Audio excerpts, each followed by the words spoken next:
옛날 조선시대의 예산 고을에는 신비로운 이야기가 전해져 내려오고 있었다. 그 이야기는 바로 뒤주 속의 여인에 관한 것이었다. 예산에서 가장 부유한 집안 유들째 아들이었던 이호는 아버지와 형으로부터 많은 기대를 받으며 자랐다. 그는 머리가 총명하고 성품이 우아하여 마을 사람들 사이에서도 칭송이 자자했다. 그러나 그는 누군가에게도 털어놓지 못할 깊은 고민을 안고 있었다. 어느 해 아버지가 큰 잔치를 열기로 했다. 이는 주변 고을의 지도자들과 부자들이 모두 초대되는 성대한 잔치였다. 그런데 그 잔치가 열리던 날 이혼의 생명이 뒤바뀔 사건이 벌어지게 된다. 잔치 전날 밤 이혼은 자신의 방 문틈에서 누군가 속삭이는 소리를 들었다. 그는 잠결에 일어나 무슨 일인지 알아보려 했으나 갑자기 거대한 그림자가 그를 뒤따랐다. 그림자는 그를 어느 지하 창고로 데려갔다. 창고 안에는 커다란 뒤주가 있었고 이혼은 자신도 모르게 그 뒤주의 문을 열고 말았다. 그 안에서 깜짝 놀랄 일이 그를 기다리고 있었다. 바로 머리카락이 허리까지 내려오는 아름다운 여인이 뒤주의 안에 갇혀 있었던 것이다. 이곳에서 무엇을? 이혼이 여인에게 물었다. 여인은 너무나도 연약한 목소리로 대답했다. 저는 저주를 받아 여기 갇히게 됐어요. 다행히도 당신이 저를 발견해 주셨으니 저를 이곳에서 꺼내주세요. 그녀의 눈은 슬픔과 동시에 희망으로 빛났다. 이혼은 끓는 심정을 가지고 여인을 뒤주 밖으로 꺼내주었다. 그의 도움으로 여인은 땅을 다시 밟을 수 있게 되었고 이혼은 그녀에게 자신의 집으로 돌아가자고 했다. 그런데 여인은 그의 눈을 보고는 고개를 저으며 말했다. 감사합니다. 하지만 제가 가야 할 곳이 있습니다. 별의 계곡에서 저의 저주를 풀어줄 만한 일을 찾아야 합니다. 그렇게 여인은 미소 짓고는 사라졌다. 그날 이후로 이혼은 잊을 수 없는 여인의 미소며 뒤주에서 난 이상한 소리의 근원을 찾아 나섰다. 마을 사람들은 그에게 단지 악몽일 뿐이라며 믿지 않았지만 그는 계속 진실을 찾아 헤맸다. 몇 년이 흘러 이혼은 예산 근처에서 고대책을 연구하던 현자를 만나게 되었다. 현자는 이혼에게 여인이 저주받은 이유가 지역에 전해 내려지던 금지된 마법 때문이라는 것을 설명해 주었다. 그 결과 이혼은 고대의 비밀을 푸는 여행을 결심했고 여인을 구하기 위해 바로 길을 떠났다. 마침내 별의 계곡에 도착한 이혼은 여인이 말했던 저주를 풀어줄 지혜자를 만나게 되었다. 그는 여인의 저주를 해제하면서 그 저주가 마을 전체의 운명을 바꿀 수 있는 열쇠였다고 알려주었다. 여인은 영혼을 구원받았고 이혼은 그녀와 마을을 구한 영웅으로 남게 되었다. 예산 마을에서는 여전히 뒤주 속의 여인 이야기가 전해진다. 이혼의 용기와 희생은 사람들에게 큰 영감을 주었고 마을 주민들은 이 이야기를 통해 자신의 운명을 개척하는 중요성을 다시금 깨닫게 되었다. 두 번째 이야기 옛날 옛적 고창이라는 작은 마을에는 신비로운 이야기들이 전해져 내려오고 있었습니다. 이 중에서도 동백나무와 소금 바위에 얽힌 이야기는 마을 사람들에게 가장 잘 알려진 이야기 중 하나였습니다. 고창 마을의 한복판에는 오래도록 그 자리를 지키고 있는 커다란 동백나무가 있었습니다. 이 나무는 마을 사람들에게 그저 나무가 아닌 특별한 존재로 여겨졌습니다. 전설에 따르면 이 동백나무에는 영혼이 깃들어 있어 마을을 지키고 있다고 했습니다. 수백 년 전 고창 마을에는 심한 가뭄이 찾아왔습니다. 오랜 시간 비 한 방울 내리지 않아 마을 사람들은 삶에 대한 희망을 잃어가고 있었습니다. 그때 당시 마을의 원로였던 할머니는 마을 사람들을 동백나무 앞으로 불러 모았습니다. 그녀는 동백나무가 마을 사람들의 기도에 응답할 것이라며 사람들에게 간절히 기도를 올릴 것을 권했습니다. 신기하게도 마을 사람들이 함께 간절히 기도하자 그 이후로 하늘에서 비가 내리기 시작했습니다. 사람들은 동백나무의 영혼이 그들의 기도를 듣고 하늘에 전한 것이라 믿었습니다. 그 뒤로 마을 사람들은 매년 수어철이 되면 동백나무 앞에서 감사의 의미로 작은 제사를 지내곤 했습니다. 또한 이 동백나무와 관련된 또 다른 이야기도 존재합니다. 마을의 미신꾼들은 동백나무 근처에 있는 소금바위가 마을의 풍요를 가져다 준다고 믿었습니다. 그 이유는 소금바위가 특이하게 비가 오거나 해가 질 때마다 그 모양이 바뀌었기 때문입니다. 마치 소금 결정이 변화하듯 바위는 다양한 모양으로 변했습니다. 사람들은 이를 동백나무의 영적인 힘이 바위의 모양을 변화시켜 마을의 번영을 상징한다고 해석했습니다. 이 소금바위에는 마을 청년들 사이에서도 일종의 미신이 있었습니다.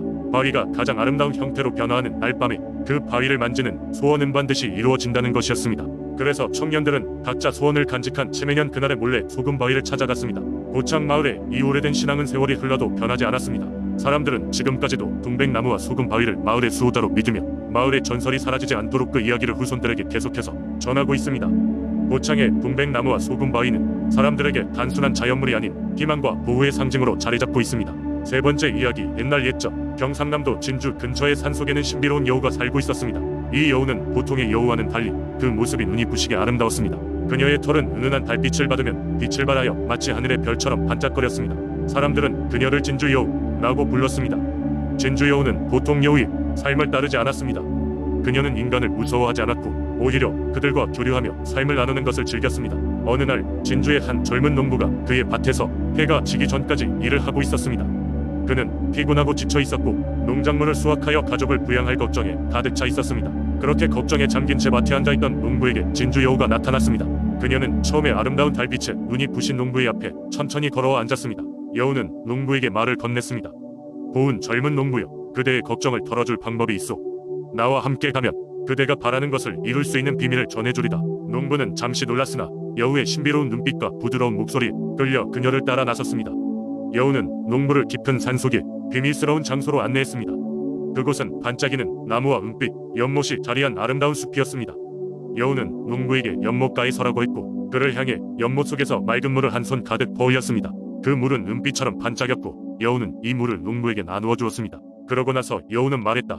이 물을 매일 한 모금씩 마시면 너의 농작물은 어떤 해도 받지 않고 잘 자랄 것이고 그리고 너의 가족은 평생 물질적으로 부족함이 없을 것이외다. 농부는 감사의 인사를 전하고 진주 여우의 말을 따라 매일 그 물을 마셨습니다. 그의 농작물은 풍성하게 자랐고 그의 가족은 더 이상 가난하지 않았습니다. 그리고 매년 초가을이 되면 그는 여우가 보여준 숲을 찾아가 그곳에 감사를 표했습니다. 그 후 수많은 해가 지나고 농부가 어느덧 나이가 들었을 때 여우는 마지막 인사를 하러 그에게 나타났습니다. 사람과 여우가 교류하는 인연은 이렇게 끝나야 하오. 이제 내 임무는 끝났소이다. 농부는 슬프면서도 감사한 마음으로 여우에게 작별 인사를 전했습니다. 당신 덕분에 내 삶은 축복받았소. 영원히 감사하리이다. 여우는 미소를 지으며 은빛 달빛 속으로 사라졌고 그 후로 여우는 다시는 진주의 어느 누구에게도 모습을 드러내지 않았습니다. 그러나 그녀의 전설은 여전히 도시의 사람들 사이에 전해지며 그녀를 진주의 은빛 여우라 부르며 예찬하고 있습니다. 네 번째 이야기. 오래전 충주의 한적한 산골 마을에는 청룡의 전설이 전해 내려왔다. 이 전설은 세대를 거쳐 풍부한 상상력과 함께 마을 사람들의 신앙심을 키웠다. 마을 사람들은 청룡이 이 지역을 지켜주고 재앙에서 보호해준다고 믿었다. 마을의 중심에는 커다란 연못이 있었는데 사람들은 이곳이 청룡이 사는 곳이라 생각했다. 연못은 사계절 내내 맑고 푸른 물을 유지하고 있었으며 가끔 물 위로 신비로운 안개가 피어올라 신비로운 분위기를 더했다. 마을에는 연못을 돌보는 노인이 있었는데 그의 이름은 할아버지 김이었다. 김 할아버지는 어릴 적부터 이 연못과 청룡의 전설을 들으며 자랐다. 그는 어머니에게서도 어머니의 어머니에게서도 청룡을 위해 매년 제사를 지내야 한다는 이야기를 귀가 닳도록 들었다. 그 제사는 마을 사람들이 다 함께 모여 큰 축제처럼 벌어졌는데 이때만큼은 현대의 번잡함도 걱정도 모두 잊혀졌다. 모두가 화합하며 전통적인 의식을 치렀고 연못가에서는 행운을 기원하는 물고기들이 방생되었다. 해마다 이어지는 이 축제는 청룡이 마을을 돌보고 있다는 믿음을 더욱 굳건하게 만들었다. 사람들은 어려운 일이 있을 때마다 연못가에 모여 청룡에게 도움을 간청했다. 그러던 어느 해 마을에 심각한 가뭄이 찾아왔고 사람들은 큰 근심에 빠지고 말았다. 며칠 동안 비는 내리지 않았고 농작물은 말라갔다. 이에 김 할아버지는 마을 사람들을 모아 청룡을 위한 특별한 제사를 준비하기로 했다. 그들은 연못 주변에 각양각색의 꽃과 과일을 곡물로 올리고 마을의 가장 숙련된 대장장이가 만든 거대한 청동종을 연못 중앙에 설치했다. 사람들이 모두 모여 성대한 제사가 시작되었고 모여든 이들 모두가 간절한 마음으로 비를 갈구했다.